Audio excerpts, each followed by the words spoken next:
tocar o barco aqui no Novo Dia da CNN Brasil com a Priscila Asbeck. Vamos falar um pouquinho de inflação, porque a estimativa para a inflação no fim deste ano aqui, né, Priscila, caiu mais um pouquinho, de acordo com o boletim Focus, que foi divulgado hoje. A projeção agora é 7,15%. A projeção para o PIB apresentou uma leve alta em relação à semana passada, ou seja, mais crescimento, menos inflação, pelo menos agora para 2022, né, Priscila? Bom dia. Bom dia, Colombo. Bom dia a todos que nos acompanham. Vamos já trazer então o destaque dessas previsões do Boletim Focus do Banco Central, que traz previsões das principais instituições financeiras para a economia, para a PIB, para a inflação, para a taxa Selic. Então a gente tem aí a perspectiva de IPCA para 2022, como você disse, caindo de 7,3% para 7,15%. Foi a quinta queda seguida. Só que para o ano que vem a expectativa aumenta pela 17ª vez seguida, de 5,3% para 5,33%. Para o PIB, como você disse, a perspectiva para esse ano aumentou de 1,93% para 1,97%, mas para o ano que vem, mais uma vez, caiu também a previsão para o PIB de 0,49%, agora para 0,4%, o mercado cada vez mais próximo de esperar uma estagnação praticamente do PIB no ano que vem. Já o dólar, a previsão para esse ano continua em 5,20, para o ano que vem continua em 5,20 também, só que um dos grandes destaques desse Boletim Focus é que aumentou a previsão da taxa Selic para o ano que vem. Para esse ano permanece em 13,75, mas com o aumento da previsão de inflação para o ano que vem, sobe para 11%. Qual que é a explicação que a gente tem? É mais do mesmo, né? Então, as medidas tomadas pelo governo de redução de impostos trazem a perspectiva de inflação para baixo nesse ano, mas como muitas das medidas também aumentam a renúncia fiscal, também tem medidas previstas de aumento dos gastos públicos, isso gera uma perspectiva de piora do risco fiscal, que acaba batendo no dólar, acaba batendo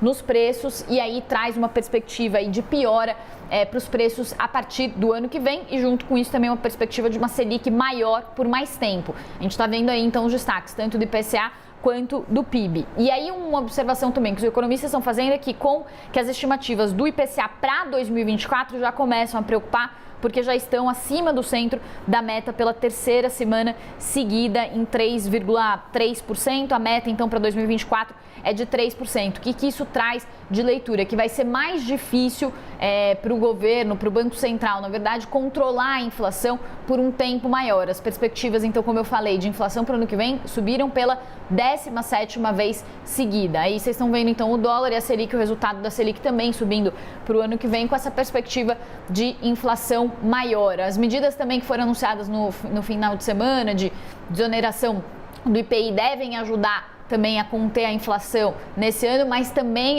vão na mesma toada das outras medidas de trazer uma desoneração agora, mas que pode prejudicar as contas públicas no futuro, trazendo uma situação mais complexa para a nossa economia a partir de 2023. Volto com vocês. Para esse ano aqui, menos inflação, mais crescimento. Para o ano que vem, mais inflação, menos crescimento. Agora, Priscila, a gente está falando na queda da inflação, não é? Em boa parte pela redução de impostos dos tidos serviços essenciais, né? Mas eu estava vendo sua conversa com o Sérgio Vale, nosso especialista no CNN Money, que a Priscila e a Thaís Heredia apresentam todos os dias, das 6h15 às 7h. Ele estava falando ainda na persistência da inflação de alimentos. Então, a pessoa que nos acompanha aqui vê, a inflação está caindo, cai mais, a previsão é de que cai um pouco mais, vai ao supermercado e ainda não sente isso no preço dos alimentos. E ele fala também de uma pressão um pouco maior sobre os serviços, né? Por que essa queda da inflação não está batendo em alimentos e serviços? Pois é, tem alguns problemas ainda ligados a questões climáticas que impedem que alguns produtos caiam de preço. É o caso, por exemplo, do leite longa-vida, né, que é o atual grande vilão da inflação. Chegou a subir 20% em um mês, então é um preço que está subindo muito e está afetando também os outros derivados, manteiga, requeijão. Então, de fato, inflação dos alimentos é algo que ainda preocupa, né? A gente teve um aumento muito forte no começo do ano, também fim do ano passado, Então, de certa forma, o índice ele apresenta alguma desaceleração, mas ainda assim era preciso que os preços caíssem muito diante das altas acumuladas que eles vêm apresentando. Teve produto, a gente lembra, a cenoura, que chegou a bater 160% de alta. Para um preço que subiu muito, trazer algum alívio agora, era preciso que caísse muito também. Isso não está acontecendo. O que está acontecendo é simplesmente uma desaceleração. Não sobe mais tanto quanto antes, mas continua subindo. Então esse é um ponto dos alimentos. Tem também aquela questão que você sempre lembra muito bem, Colombo, do preço do diesel,